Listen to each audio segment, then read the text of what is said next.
Greetings, everyone. I am back for the second part of the mythic dream that changed my life, the dream of Amadora.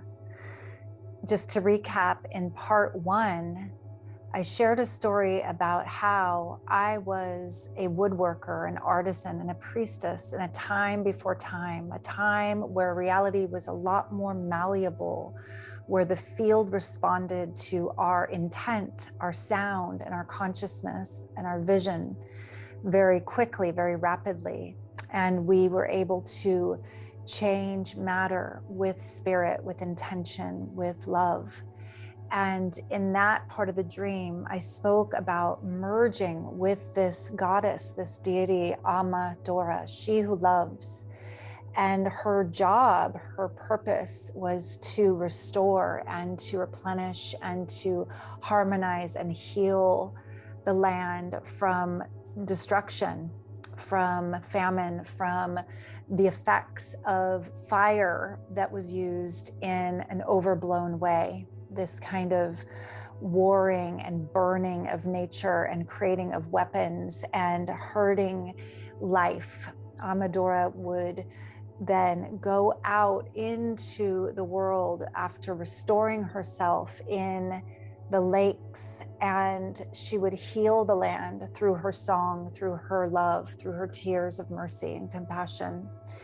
And in the part one, we got to the point where, after being buried in the bottom of a deep, deep loch, that's those high mountain lakes like in Europe and Switzerland, she came out, I came out in her as her, and was aware of the level of damage, the level of dissonance, the level of destruction on Gaia being such that there was nothing that I could do with the powers of restoration and healing and divine feminine love that I had been cyclically repairing and restoring the earth with.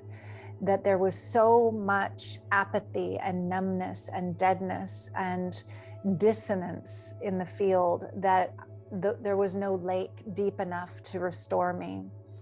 And in part one, I had dove down into the bottom of the ocean and was buried. I'm buried in the very silty bottom of the deepest crevasse, just praying for enough strength and energy and mana from Mother Terra, Gaia, to restore my strength so that I can restore her, the body of the goddess, her in harmony and balance again.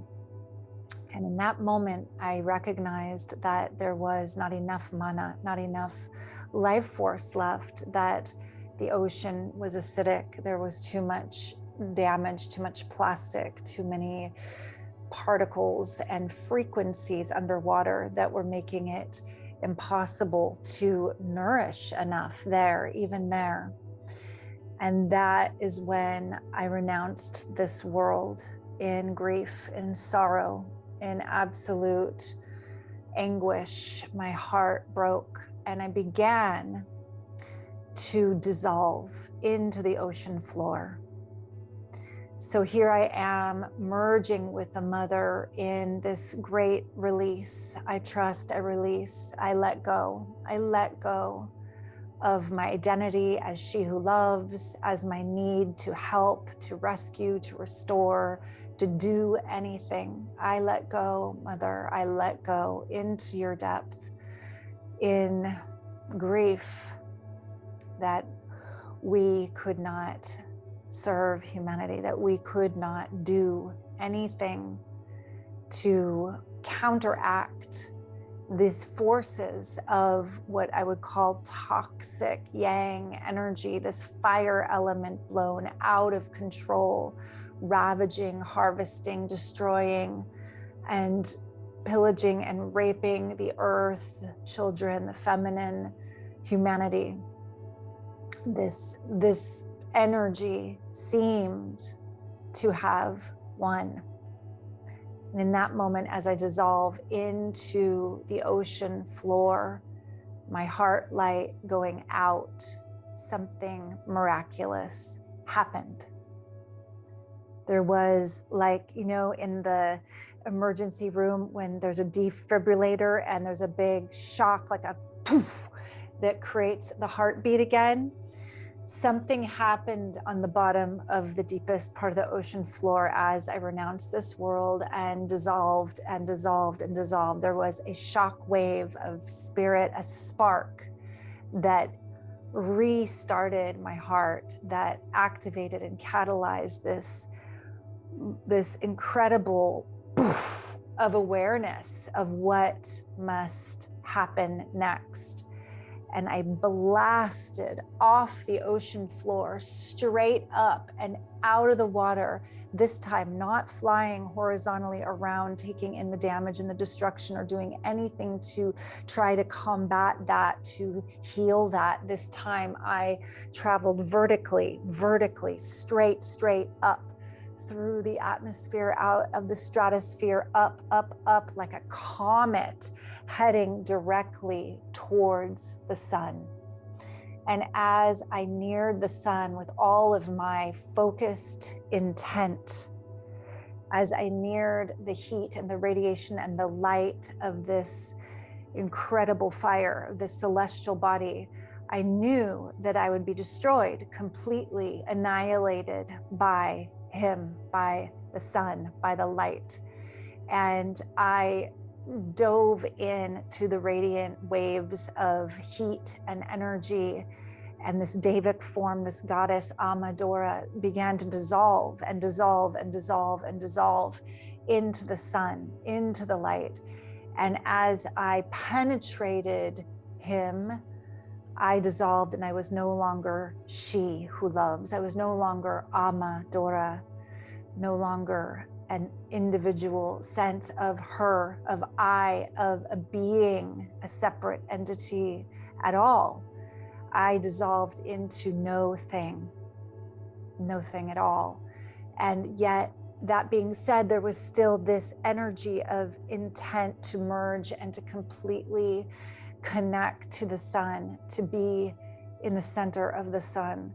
And as this energy kept moving without form, without identity, this will to be in the sun, I became one with him, with this fire, this solar logos, this language of light, this masculine essence, light itself. And my being reformed into a tiny, indestructible star tetrahedron. No longer she nor he, one with that essence light. I then was shot straight out the heart of the sun, a star seed, a tiny crystalline tetrahedron, star tetrahedron, and shot straight back towards Gaia like a comet, fiery, burning, and plunged into the ocean, burying myself deep in the ocean floor again. A star seed planted, the seed planted. I then awoke from this mythic dream. Me, a normal human, a single mom, lying in my bed on a school morning, feeling like, oh my goodness, what was that? How can I integrate a dream like this? This was over 10 years ago now. I have been in an integration process with this symbol, this myth, this dream, and I offer it to the collective. When I awoke, I heard as if spirit was talking to me and through me. When we are balanced in our masculine and feminine essence, when we recognize ourselves as whole, divine and human, primal embodiment of divine light, when we recognize ourselves as home in the center of our heart, and that sun is in the center of our hearts as we are in the center of that light, when there is no separation, when we see through wholeness and unity consciousness, this world will know balance and peace And we will restore the plan on earth, the plan of harmony and balance, where in unity we recognize dazzling diversity. We recognize all beings as holy, sacred reflections in our mirror, soul family. I awoke with that understanding, still not fully knowing with my intellect or mind what that means. It has been over 10 years of integration and taking in this dream and taking in this message for me that inspired me to create art, to use the name Amadora as my artist's name, as a transmitter of these frequencies of love and unity. And then later, it has inspired me to offer the Sun Heart Initiation, a program for others to feel these frequencies, these archetypal frequencies, to awaken to their divine feminine essence, whether they're in a male or female body, to recognize themselves as part of Mother's divine creation, emanation, to recognize themselves as whole, and then to come into deeper union with the beloved within. So this is my prayer and this is my offering, and I am here in service to this at this time on this planet, when we are in more than the 11th hour, when we have come to a place where the cost of not seeing accurately through a lens of wholeness and unity consciousness has come to this fever pitch of apparent division and separation. I am here in love, as love, for love, with you, my loves. And whether or not you can join me in the Sun Heart Initiation, I am here listening. I am here in service.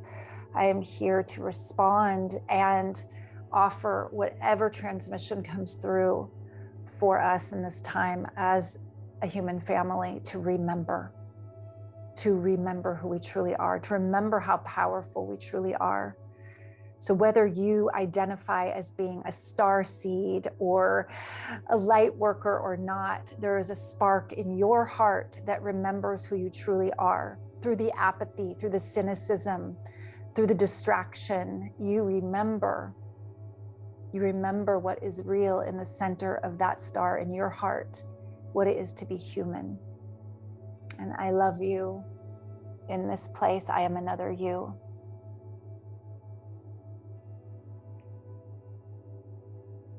Only love. Until the next time, bye for now.